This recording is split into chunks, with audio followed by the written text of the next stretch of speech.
Yeah, we broke Don Gagne as he was named at the time in. I don't know if that's even his real name. I wanted to do a story that he was Vern Gagne's illegitimate son, Sheldon Gagne, immigrant Jew from Roquefort, France, that Vern took under his arm. But he got underway already with his Francois Marquis gimmick. And the poor bastard, he had these really horrible, made by a shoe repairman in Montreal somewhere, and the cheap bastard put an eyelid about every inch or two, they didn't have nearly enough, and then they all buckled in between the eyelets, and they looked lousy. And then he dyed his hair, and I don't know if he used Clorox or peroxide, but he used something, and it all just fell out. He looked like a plucked chicken.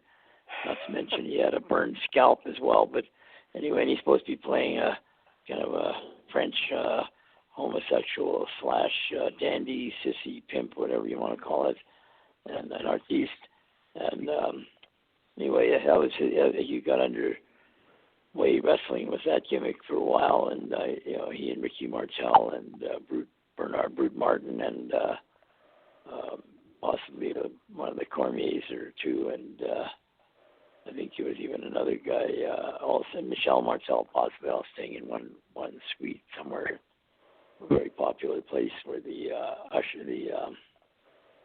caretaker was an usher wanting to become a wrestler for a long time, and he had he had dyed his hair blonde, and he had lots and lots of tattoos, but he never quite got into wrestling for a long time. Down the road he did, and he traveled the world, but he took care of the wrestlers at the time, and that's where I first met Don, and it seems to me he was chain smoking back then. I don't know if he quit in the meantime, but hopefully he wouldn't be smoking with cancer, but to each his own. But I did a nice interview with Don, and he cut it short, and we were supposed to get back to him the next day, but I was available and ready, but the guy in New York just never called me, and I didn't have his number, and I don't want to bother Frenchy for no reason, or if there's nobody else to talk to. I mean, I already kind of talked to him before the interview and all that, and the day before setting it up. So, but yeah, God rest his soul. He was one of my wrestling adversaries in Puerto Rico for a while. In fact, I wrestled in a tag match. I forget, probably me and Brett versus Frenchy and Michel Martel, and that's the night that Michel Martel died. Oh wow. That's that's a hell of a night to square off against him and Frenchy. Yeah. Yeah, I mean, and that's another name that I think, unfortunately, with Frenchy over the last, 20 or so years, I don't think the modern fan base really knows or remembers Frenchy Martin. But if you talk about, Rick Martel's brother, who unfortunately did pass away, that's another name that I think as we get further away, down the old historical chain, people are going to start to forget it. But to have a tag team match like that, that's an unbelievable match on paper. They've reunited now. I guess you could see the reunion in one side of the river Styx or the other. I don't know, but anyway, good luck to them both. They were hitting me, really slapping me. I had a really bad sunburn. Both Brett and I did. And I remember giving Michelle a couple of punches as hard as I could hit him, but anyway, I felt really bad that he died, at such a young age that night.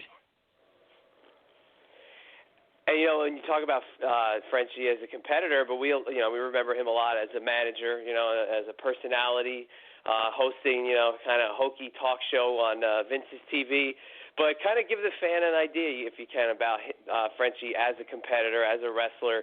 And like you say, he's hitting the sunburn, so it's going after a little bit of a weakness there. But give us a little bit of a scouting report on getting in the ring with Frenchy.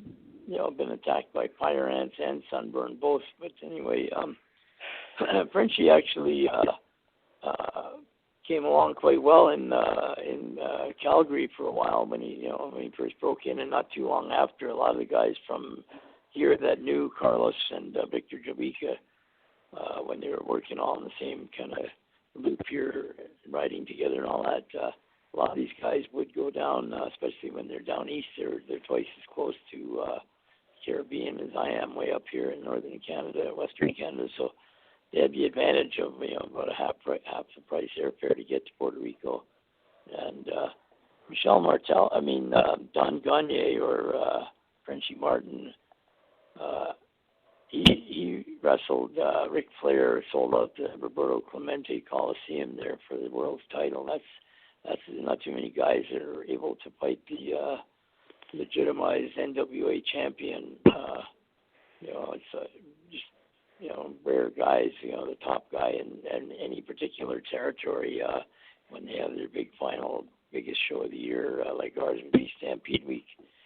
So we had the Dynamite Kid fighting Nelson Royal, and Keith fighting Hiro Matsuda for the junior heavyweight NWA titles at different times.